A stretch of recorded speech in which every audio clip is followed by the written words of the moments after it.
ให้เป็นจริงนางเลยทุกสิ่งเพื่อให้ตนเองสบายพี่น้องของนักคนขาย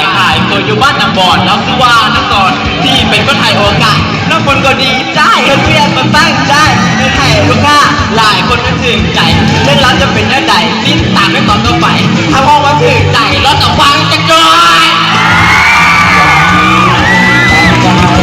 อย่า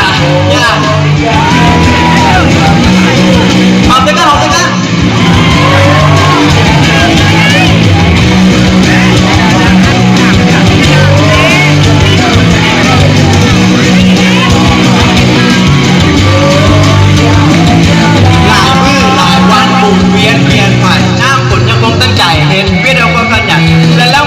กันเราได้พบกับน้ำแอบที่มาเมื่อกี้กูที่ว่าว้าวแววจากนั้นน้ำแอบก็กลายเป็นเพื่อนพี่ฟ้าเห็นหน้าบนคิดอยากเป็นแฟนที่ไปด้วยกั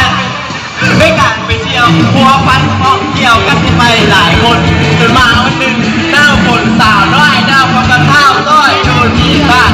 หน้าฝนก็เคยคิดว่าครั้งนี้จะสุดอย่างน้อย